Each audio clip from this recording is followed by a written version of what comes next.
Yes, welcome back. This is A RAP CRITIC. I'm your boy Malik16, and no, my last name is not Youssef, but shout out to him. We mentioned him in category 1. This is now category 2, where we are going over the rap performance on this classic album that we're talking about today. And the classic we're talking about is none other than One Day It All Makes Sense by Common, or the artist formerly known as Common Sense, released in 1997. It is now 25 years old. And without further ado, we're going to go right into it right after you take a moment to like and subscribe if you haven't. Let's talk about it. The first dimension is going to be personality and charisma. Dimension 1, right? So, what you're going to hear here is hard to talk about without comparing. I'm going to really try to minimize the comparison to other albums from Common, because that's just not what we're trying to do when we talk about one specific album review. We try to keep it focused where we're at, right? But one distinction that's been mentioned is Common was known for having this very animated style and seeking to put style over substance. And substance that we're talking about here is who is he and how is he coming across. So we get a much calmer version of Common. I've talked about how this album is him kind of joining his different sides up to that point together and bridging what we would come to know Common as, which unfortunately for a lot of people has become this idealized caricature of the soft pro-black rapper, when Common has so many dimensions. And this album is where you're seeing it the most. You're seeing that he still wants to go out and try to scoop women for the night, and he still would drink and party with his guys, and he still loves Chicago, and he still cares about ripping the next MC on the mic and the culture of hip-hop. But you're also seeing that he's willing to cut back on the drinks, put the drinks down if he can find something better and something more fulfilling. He's willing to settle down with one woman. He's caring about what he says on the mic to the next rapper and how his career is better, with lines like, I'm the hardest man working in show business because I used to emphasize other things. And this is not what it's about anymore. It's about making longevity here. So you hear more about what Common cares about as a man and as a rapper, where I think on some of his other projects, we weren't able to distinguish, is he just telling a tale or is he being really vulnerable and explorative? And so you get in the sense that Common is a way calmer and more mature version of himself, and is showing in every song that he can get his hands on. He's sprinkling pieces of where he's at, his mentality, what he's been reading, where he's going, and there's more control here. I mentioned that too, and we'll talk about that more as we go throughout the dimensions, but this is all something to consider on a scale from 1 to 5 heartbeats, because I think on the charismatic end of things, Common presents a more compelling version of himself that makes you care more to listen to where he's going on this album, as opposed to this character that's hitting you with ba ba ba ba ba ba. That takes us to dimension 2, where we talk about the believability or the suspension of disbelief. So one thing that you really won't hear is Common using some of his aliases. He's either Common or Lonnie Rashid Lynn, Lonnie Lynn. There's a scratch here where it's referencing the Petey Wheatstraw alias that he used to use on the 2 albums prior, but that's gone here. He's telling you this is the man. Even his dad talking at the end is talking about their specific relationship. So this is very much an album reintroducing you to Lonnie Lynn, and also acknowledging that Common is the guy that will rip the mic. We don't see Common going into any territory where he's asking you to suspend your disbelief, and we also don't hear him talking about things outside of the understanding of who Common has been publicly at this point. He's not talking about pistol whipping people or committing any crimes, going on the heists and schemes. Actually, the heist schemes and crimes are happening to him, which makes it even more believable, because he has these like skit scenarios to weave them together at the beginnings and endings of each song. So you feel like, man, this might be a real experience that he felt like he just had to put on wax. He's coming home from the airport, he's chilling with his guy, this is the song that he likes to listen to, this is his reaction, this is his emotion, when he comes home and finds it like that. He mentions, I'm kicking stuff around, I'm so pissed, I wanted this song would have calmed me down. You're getting that from Common. When he's talking about women, it's not in this way that in the past where he's really relegating women to like one mode or one monolithic group. He's talking about what he wants in a woman. He's talking about different tones of a woman, maybe not being able to see eye to eye, maybe what he's searching for, still wanting to get women. He's not talking about having a harem or a flock or a stable. And rap-wise, he keeps it rap-based. This is why I'm a better rapper than you. And if he's talking street stuff, he's pulling people's street cards, really. He's like, as an observer, I can tell that you are not who you claim to be on the mic. He's not saying I'm more of this than you, except for I'm a better rapper than you. So really not a lot of room to doubt the believability here if you're listening intently and if you're aware of who Common is presenting himself to be up to that point in hip-hop. And so something to consider on a scale from 1 to 5 heartbeats. Takes us to dimension 3, delivery. Dimension control.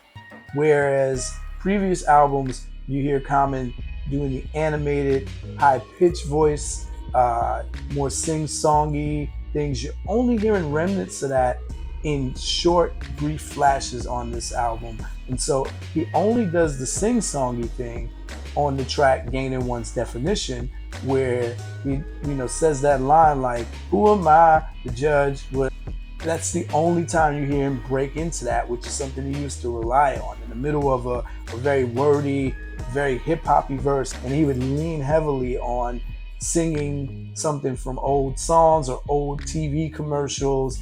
And it just, all of that is gone now. And what you're hearing is an even tone Common, where it's still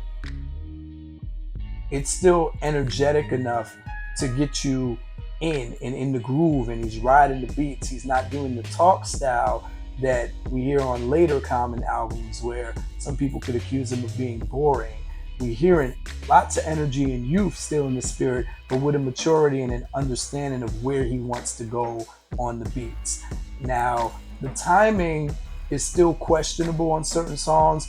So we hear on tracks like Making a Name for Ourselves and Getting Down at the Amphitheater, which I talked about in the Category 1 video, are the features where Common seems to take a back seat, not for lack of effort, because he's really spitting, but he tends to approach that without a lot of care and awareness of the timing of his delivery. He's just squeezing words in there and they're landing where they land. And because Common is such a seasoned rapper, they're not going to be offbeat, but they are pretty rushed and don't particularly ride either of the beats. And I don't know if these songs were recorded on different beats originally and then transferred. That happens a lot of times from producer and engineering post-production standpoint, but there's no riding the beat with those particular songs. Those are just two examples, and it's ironic that those are the examples that feature other rappers on it. So it seems like there's a hunger to keep up or really show that I'm spitting, but we talked in the first dimension that it's not his most memorable work lyrically. And you'll hear that wordiness throughout the album. There's wordiness on all of the songs where braggadocio is the main focus, but Common seems to just have better sense of where to land on the other songs than those two that I named.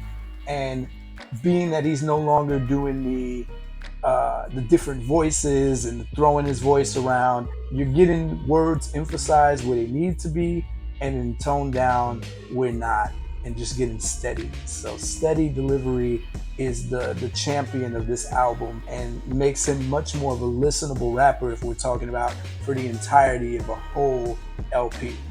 Something to consider on a scale from 1 to 5 heartbeats. That takes us to dimension 4, everyone's favorite, the flow.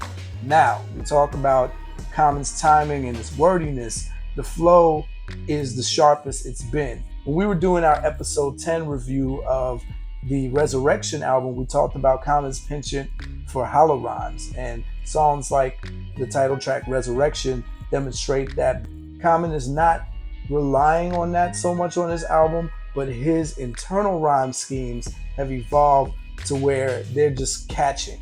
There's points where he's rhyming whole lines effortlessly without sounding like, hey, I wrote this to rhyme every line.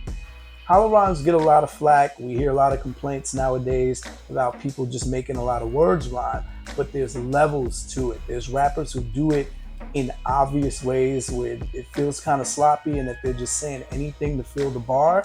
And then you have rappers who know how to make every one of those lines count to the point where there's significance in every sentence that is said while still managing to make it rhyme. That's what Common does on most of the songs here. And he has this other element of crossing the bar line.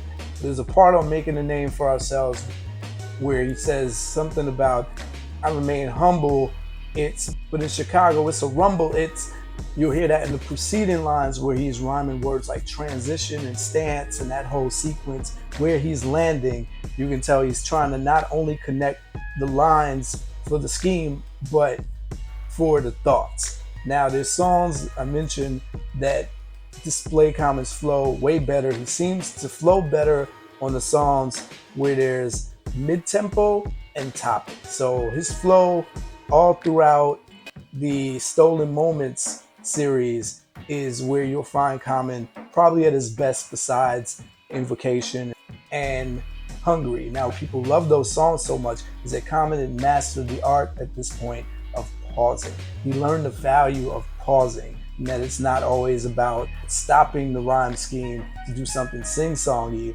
or cramming a bunch of words together, but knowing how to breathe in between and let the last line settle. Invocation is a slower flow than Hungry, but it's where you see the most control because the thoughts are connecting with him pausing. That's your lady I used to run up in her and G-weed from her. It's a cold world. At times my going forward seems like retreat, cause I be writing rhyme after rhyme and throwaway beats, growing into my britches out, growing the streets, and you'll see him do a lot of that conjunction style rapping here, which has stuck with him for the remainder of his career. If Common could be known for any two signature things, is that he'll do sentences starting from an awkward place grammatically and saying them backwards, like, of the land, niggas don't own a piece, instead of saying niggas don't own a piece of the land, right? He'll do that a lot. And then, of course, the other thing is he'll use a conjunctive pause in his rhyme scheme. So out, grow in the streets, or what he does on Retrospect for Life, where he repeats someone in the same way for two lines. More than the life of someone, night of someone, like this is him. You're hearing a rapper learn, oh, it's okay to use these pauses, use them purposefully, and use them rhythmically. Those are the features of Common's flow that you're going to see here. He manages to have an energetic flow that's wordy without being too wordy and all over the place, without overly emphasizing words and still seeming calm. Not a lot of variations in types of flows on this album. You get slower and you get faster. I've talked about the fastest verses on here. The slowest verses obviously are going to be on G.O.D. and Retrospective for Life, but even on those, he's doing things like the little sing-songy break that he takes on G.O.D., and it's more of a talk style, where Retrospective for Life, he's hitting where the drum hits go, and he's playing with sequences like the one I just pointed out, and he'll rush certain lines to land and calm it back down. So he's like, there's too many black women who could say they mothers but can't say that they wives, and then he'll slow it back down, bring it back up like that to keep it compelling and not boring, because he could have easily done the talk style over that song to match the pacing of the beat with the two piano notes, but he wanted to bring it to life with how he was flowing on it. And in a song like All Night Long, he's really matching where the Roots are taking that beat and rhyming all over there. He's ending early so you can sit with the last line. He'll repeat the last line so you really get it. Why is your choice hell? Why is your choice hell? Why is your choice hell? Matching with the melody and the drum hit. So All these things are something to consider on a scale from 1 to 5 heartbeats. Forgive me, I might have got a little excited and started sitting up. And I'm trying new things here with this mic. If y'all notice, y'all let me know if it makes a difference or if I should go back. Anyway, that takes us to dimension 5, where we talk about the most important feature on this album, the wordplay, right? I don't think Common gets his credit for being a wordsmith, and a lot of that might be because he got overshadowed by the beginning of his career, the presentation of how he put words together, that animated style drowning a lot of that because it was a mile a minute with the pop culture references and, you know, just the zany stuff. And then right after this album, we start seeing him more known for how he was dressing, what he stood for, as opposed to what he's doing on the mic. And that's why this album is unique in the sense where it remains kind of a standalone in that this is the sharpest that you see Common, where he still really, really cared about how he approached these bars. And so you're going to see a level of wordplay exhibited on this album that is a masterclass in what wordplay is. It's putting words together for significance, not just for effect, not just for style, not just to say that you did it. And it's the pacing of them. So we take a song like Hungry, which is widely considered one of Common's most like MC-based, lyrical, aggressive, rip the mic, drop the mic songs, right? Every line there is an intentional bar with lots of comparative language. So when he says vision like Coleco, Atella, battle stars and stellar regions, he's doing that. And even the sequence that he ends it on, where he's doing double and triple entendres, talking about chapter 11, pager, rhyme page, and it starts making the biblical references. And that whole sequence of rhyme wise, you a rest haven, you need to do more deleting and less saving, you set by the door spook like Wes Craven. There's a certain level of every sentence, every line is going to mean something, but then there's also this added level of I'm connecting this stream of thought. This is not just random lines. This line inspires the next line, even if the imagery is unrelated. He's gonna make it relate, right? To mention a Wes Craven because he used the word spook while talking about the spook who sat by the door, which are completely two different things, right? This is a Black Power fiction with horror fiction, but they're connected by the word spook. Right after he's making this final resting place reference to you being a rest haven, you need to do more deleting and less saving. Each of these lines by themselves in a cipher would generate a ooh, but to put them all together and not even give you time to breathe, that's the mastery right there. And we see that all throughout this album, even on songs that are not braggadocio based. So on Stolen Moments, he's doing that. And I tell you now, here's something from a rapper's mind. It is not easy to rap topical while still using these rhetorical, clever rhyme devices of wordplay. And Common is doing that. So in the middle of telling the story about his apartment being broken into, Common still finds time to say lines like the whole sequence where he's talking about someone broke in like a mitt. You know, we're talking like a catcher's mitt that has to be broken in. That's baseball jargon. And he's like, I'm trying to see who the glove fit. A continuation of that imagery and that idiomatic language of who the glove fit.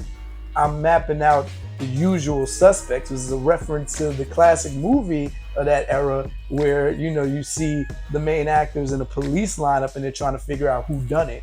It all goes into this mystery theme. And then he ends the verse by saying, whoever came in on me is out. It's a play off words right there. Simple stuff like that, but it all adds up. So you get more complex stuff like that glove sequence and mitt and Usual Suspects, and then making it all rhyme, and then something as simple as deciding to end, whoever came in on me is out. Those are the simple things. As the story is being told, I still have time to find this cleverness. And that's where Common is at his best. Then he's saying lines like, this demo, I had to track it and lay it down. A complete metaphorical sentence where he is using the word demo, which is Chicago slang of that era, to mean different things, almost similar to Philly with John, right? It's a situation, it's a place, it's a thing, but using language that's connected with what a typical demo tape would be consistent of, which is language that you'd hear in the studio. I have to track it and lay it down as a song that would go on a demo tape. And so metaphorically using that to also pretty much say, I have to figure out this situation and get to the bottom of it. Like, what? And you'll hear that too with just more Chicago slang in this Stolen Moment storytelling series, where he says, you know, I had to track down this hype that I didn't know by name, but I knew by pipe. It's clever stuff like that. Hype being old Midwest slang for a crackhead, a dope fiend, someone who's an addict, right? But because he's playing off of that slang, he's also being able to rhyme it very easily with the word pipe, and comedically being like, I don't remember his name, but I know about pipe. The visual is there. That is the kind of wordplay you're getting all throughout this album. On Real Nigga Quotes, where he's like, this ain't comedy, it's gonna be some drama, you try to sitcom down. Look at the entendres there, look at the double meanings in simple sentences that Common is not putting out there for you to be like, oh, that's the line, because there's more lines to follow that and more lines that precede it. He's just throwing them out there like they're endless. And I think that's why people like songs like Hungry and Invocation, because he starts off the first line, he's like, on a quest for love like the Proceed drummer. It's that kind of stuff. It's that effortless control that makes people respect rappers and feel like maybe I can't do what they do. It's when those levels aren't touched where everybody feels like they can rap. And so that's what you're getting here. Wordplay wise, you're getting entendres, homonyms, you're getting imagery, you're getting personification, you're getting comparative language, you're getting allegories, you're getting illusions. Common is now has now graduated to the level where he's able to allude to a pop culture reference without having to like spell it out or sing it out, right? So you could say, leave you on death row searching for an Interscope. I sparkle like Irene Cara. And if you know, you know. Without it being this corny, I'm gonna reference the thing by song. All something to consider on a scale from 1 to 5 heartbeats. That takes us directly to dimension 6, where we talk about the punchlines, poetic wisdom, and overall quotability. And so this is the other component of Common's lyrical approach on this album that got him a higher level of recognition than ever before. This is where you started seeing Common's name pop up on top 25, top 50 lists in the magazines, because people were tuned into him being a lyricist. And a lot of that might have been from the groundwork that was laid by the album right before this, but no doubt from what was being done on this album in particular. And so poetic language and punchlines are about equal here. We talked about the wordplay element, but Common is not afraid of punchlines too. You know, in the middle of the songs, there's a lot of there's a lot of similes. I got my mind made up like Foxy Brown's face. And just the things he chooses to speak on, the shots that he's taken, these are all choices. There's quotables because he's saying memorable things like, hey, yeah, the Bible and Quran, you got to read those boys. There's great things in both of them. And then on the flip side of that, he's able to say silly stuff like, be in my video, what's that going to do for your life? You should be getting rump off GP. Or simple MF is telling me hard as criminal. Niggas you thought was hard, you pouring out your liquor foe. And then the shots that he takes at R&B artists of the day, which is really prophetic and having some not Nostradamus level foresight, speaking on things that came to be very quickly in the future and still relevant to this day, but was in this early stages. He's like, why are you R&B dudes trying to be so hard? I grew up where soul music was soul music, but y'all talk about booty bumping and all that stuff. This was the beginning of R&B songs starting to be microwavable, quick, fast, all about sex. We can blame a lot of that on different contributors to it, but he spends a good portion, a good third, or if not half of his verse on Real Nigga Quotes, talking about that particular. And then in that sequence, he takes a little shot at Immature and calls them hoe niggas, which has become something Common has a kind of a penchant for. I feel like on every album, he might pick on one soft person or a person that's perceived to be soft and take shots at them, usually from another genre. We all remember the Common and Drake beef, but I think it's ironic that Common has been, over the years, thought of as this softer rapper, but is historically picked on some of the easier soft targets. Common also takes shots like, rappers are monitored like a chaperone. You large but haven't grown. Poetically perform live bars another rapper gone. The stage becomes a catacomb. I rap like a mummy. Not for the money. I could have sampled Diana Ross a long time ago. Tons of references in there. We're still in the wake of Tupac and Biggie dying. And so with him saying the stage becomes a catacomb, another rapper gone, it's braggadocio in the sense that, I'm killing rappers on the mic, but you can easily be tallied up, and it's a somber nod to what's just happened in hip hop, creating the climate at the time. Then he goes on to reference the fact that the biggest hit of the year happened to be this Biggie Puff Daddy Mace Bad Boy hit, More Money, More Problems, which famously samples I'm Coming Out by Diana Ross. And he's saying, yeah, I could have done that. But then on the poetic side, you're getting sequences where Common says stuff like, you could tell he's reached a different level of how he uses imagery and how he sees life based on how he's putting sentences together. So you're going to get sequences like the one on All Night Long where he says, my third eye is my rail on this L train of thought. With Afrocentric stamps, I'm mailing thoughts to my guys held in court. I dwell where rebellion's taught and emotions seldom walk. I tried to walk like an Egyptian, but hieroglyphics fail to talk. Every line in the sentence makes sense. He's not just saying righteous sounding stuff or deep sounding stuff for the sake of it. There's not non sequiturs. These are all connected visuals. From there, he goes on and starts talking about how he feels like an apostle to the street gospel because hustling must be the gospel and he must be a prophet for Chicago if we're talking biblical language. Then he goes into the Erykah Badu references using lines from her song, I think I'll drink a cup of tea because I'm novel. And he does that with other lines from her song on Retrospect for Life.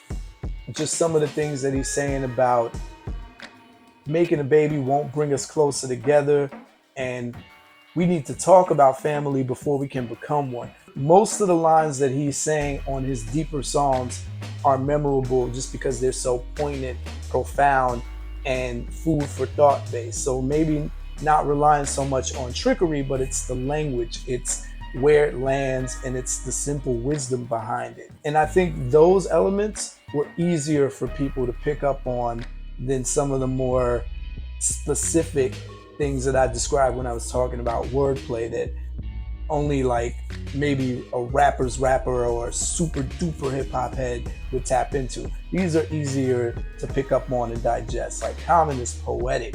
His imagery, his references, the profundity of what he's saying and how he's putting it together, and that it's easy to follow but still provokes thought. That's the diamond of this album. That's what made it a critical darling and why songs are still talked about and celebrated as cultural landmarks. So something to consider on a scale from 1 to 5 heartbeats. It takes us to Dimension 7, the concepts. Now pretty much on this album, every topical song with content is conceptual on some level. So you have the lightly conceptual, like Reminding Me of Seth, where there's just nostalgia plays, and then you have the highly conceptual, like the Stoic Moment series, and all of these I'm about to talk about in great detail in the next few dimensions, so we might as well jump over to that. But if you're someone who considers a lot of concepts to be a sign of a great album or an important ingredient in a classic album, then this is all something to consider on a scale from 1 to 5 heartbeats. That takes us to the content dimensions. We're talking about external content, dimension 8. How much was Common talking on life stuff, things outside of his internal monologue? Well, we have God, which is Common speaking from his experience, but about a wider topic that affects everybody and how it affects everybody. CeeLo speaking more so in second person, but to those who represent the group that he's speaking about while still speaking to the world. And it's all wrapped up in this bundle of spirituality, even though spirituality being rooted mostly from the big books, the Bible and the Quran, and the derivatives of that. But still a very large topic that most rappers at the time were afraid to broach and get into. Ironically, this is the same year that Rakim released his comeback album, The R, where he makes this song called Who Is God, which he has stated is one of his most significant songs that he was hesitant to make for a while. These are big topics. Retrospect for Life. Not only is he talking about abortion in the first verse, which the older I get, I realize just how personal that verse was. And he does that same thing he does on All Night Long, where he's repeating the last sentence of his verse to really drive the point home that $315 ain't worth your soul. $315 ain't worth it, because he's talking to you, the listener, but he's really also talking to himself. And you realize just how huge of a life decision, and we're talking about life and death. And if we're thinking about the times we're in now, with the recent overturning of Roe versus Wade and all the controversy that's stirred, this song has so much more significance than ever. And it's one of those few in hip hop that if you had to blow off the dust and dig through, if you were doing like a report or any historical reference, this is the one that's going to pop up the most prominently, like, oh, this is a game-changing song. Now the second verse, he's talking more on the state of Black family, single parenthood, maturity for relationships, what keeps relationships together, what breaks them apart, and what's right and wrong in that decision making.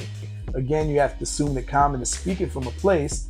No ID said the woman that inspired this song, that Common was either ending with or with at the time, was really pissed at this because it was so personal. But Common has mastered being able to speak to himself, speak to the people involved because it's very personal, but also speak to you and anybody who can relate. That, again, from a rapper's mind, I'm telling you, is not easy to do. It's so much more of the inclination to be like, this is how I felt, and I did this, and I went through this, and I went through this, and it's me, me, me. And instead of commentary, he makes the time to make this commentary of, you know, being a father is more than weekend visits and buying J's. He could have said, all I do is visit on the weekends, but he's making this statement to represent any man in that position, or anybody who doesn't understand that there's more to fatherhood. That is where you're at. All Night Long, same thing, even though he's speaking from more I statements, reminding me of Seth, even though it's his nostalgia, he's making so many references to things from the earlier part of the 90s and the later part of the 80s that this could be any city USA. And if you happen to be from Chicago, then you really know all the things he's pointing out. He also is able to make you care enough about a city that you don't even know the ins and outs of if you're not from Chicago, to be like, this is still interesting. And because of the beat, the singing, and the way that he seems to be sincerely approaching each verse on that song, you really feel the weight of the emotion that he's trying to get. It's a celebration of life. It's dedicated to someone in his life who passed away without being this sad song. It's like, let's celebrate this memory and let's celebrate all memories. And it really starts putting you in the mind state of, man, if I had a scrapbook or a photo album that I'm looking back on, and man, I was wild and I remember those teenage days. It's the same feeling that Ahmad's back in the day gives. So all, with the exception of Gaining One's Definition, all of his songs that are topical tote the line between Dimension 8, which is the external content, and Dimension 9, which is the internal content, because he's speaking both for himself, to himself, and to you and anyone who can relate, and still pulling you in even if you can't relate. So you're getting that topical element there. And then we have Stolen Moments, parts 1, 2, and 3, and sets it up by introducing you to the person that probably is responsible, and ends the whole trilogy by telling you that this is the person responsible without really telling you. But he solves it. He doesn't leave you on a cliffhanger. He leaves you satisfied and fulfilled with a story that's complete. It comes to an end. It has a beginning, the beginning with this skit and this dramatic, well drawn out skit, might I add, with the perfect sound effects. And then they create the element of time lapsing, like the song plays. So you get the feeling that, okay, they on this long drive from the airport, now they're back. So good acting. If Retrospect for Life was Common's first acting role in a video, he acted his ass off on the audio skit leading up in between all of the stolen moment in installments. So this is all something to consider on a scale from 1 to 5 heartbeats for both Dimensions 8 and Dimensions 9. That takes us to the final dimension, 10, storytelling. We just talked about this. There are storytelling elements on different songs in small flashes. Retrospect for Life, you get some of that, but you're mostly getting it in its most focused traditional form on all 3 installments of Stolen Moments. Part 1, Part 2, Part 3. He's telling the story of coming home from a show out of state, being picked up by his friend from the airport, only to discover that someone drilled a hole in his apartment door, stole his stuff. He takes you through this trip of all the possible people it could be because of the lifestyle he was living, even in the talking parts on the skit. That's why I say that skit is so important, because the guy in the background is like, man, I told you about having all these niggas in your crib rapping and all that. And he talks about a woman he had staying there. He talks about the hypes and the friends and maybe the woman's boyfriend, people plotting on him and scheming, only to find out that it's probably the friend who was helping him look for it in the first place who took it. And the way he finds out is so clever as well. It's not like, oh, I caught the person with my merchandise. It's like, oh, it was the tape that I was looking for to calm me down through this whole demo, through this whole situation that got popped in, and that was the telltale, because I knew it was in my coat pocket or my jacket pocket that I was looking for. Brilliance. I've mentioned it.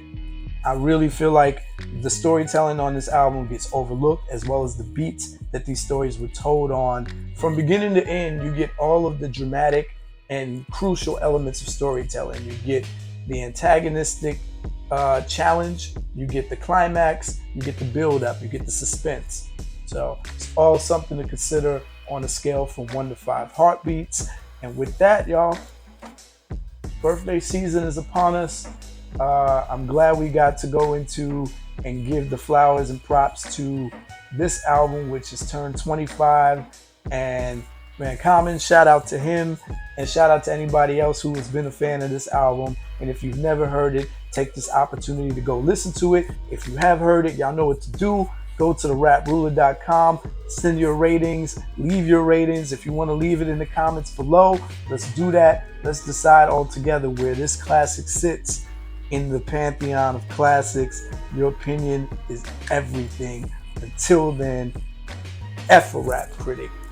They talk about it while I live it. Word to mouth.